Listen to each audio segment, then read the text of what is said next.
Jake outside Chicago. Tiger Woods is returning this week at the Memorial, but Tiger Woods' driver returned last year. What did he do? Is that going to help you? Well, it's always about matchups. Let me show you the workstation today. We've got 2 alignment rods and I've got 2 blocks on the ground. I also got a teed up golf ball. Now, we're going to call those blocks the pitching rubber or the pitching mound.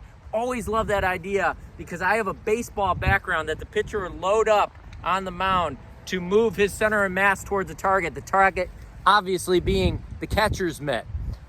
Now, what I wish I knew then that I do know now is actually there are 2 pitching rubbers. So what we're gonna do is I'm gonna show you what Tiger did, and that is an early center of mass movement. And I said early center of mass movement with the driver, and the modification or the matchup that he made in terms of the height of his swing, which we have seen so many great drivers of the golf ball do over golf's history. Now, the first pitching rubber actually is going to help us move into the second pitching rubber. Here we go.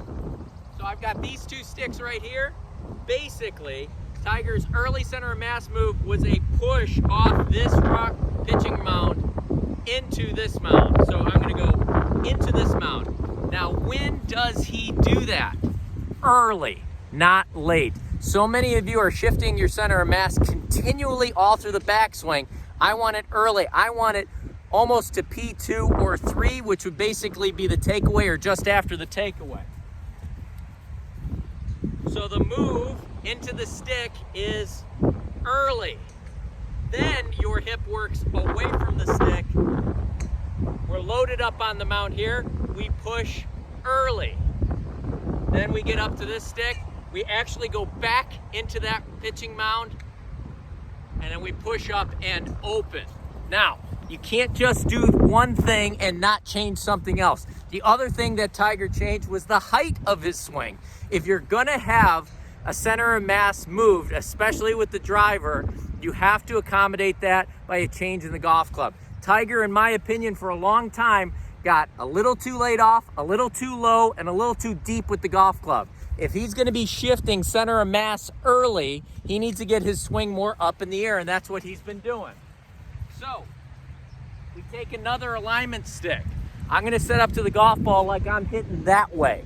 Basically, where the butt end of the club points is gonna tell me a lot about what kind of height I'm gonna have on my driver swing.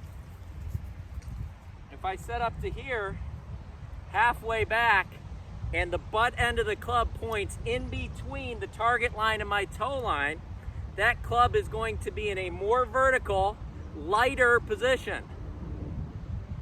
That's gonna get my hands much higher in the backswing. Now, for a lot of you higher handicaps from that position, I still love this drill. What you're gonna do, again, in between the toe line and the target line up here, you're gonna shallow out that butt end of the club so it points out that way.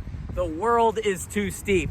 Yeah, pros don't get marks on this part of the club, okay? You know what we call those? Idiot marks. Don't be an idiot, okay?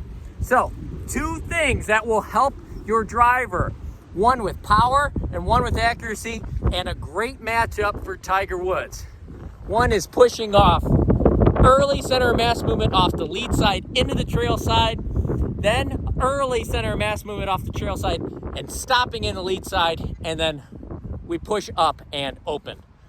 We touch these 2 alignment sticks, but we never really break them. We go into this, we go up like this, we push to this side, we rotate our hips, get our hands up high in the air, we push to this side, we rotate our hips and push up from the ground. You not continuing forward just like Tiger Woods gets that attack angle more up and that club path more left. If you've been noticing, he's hitting a lot of high fades, and that has brought about the return of Tiger Woods' driver. I know that'll help you. See you later.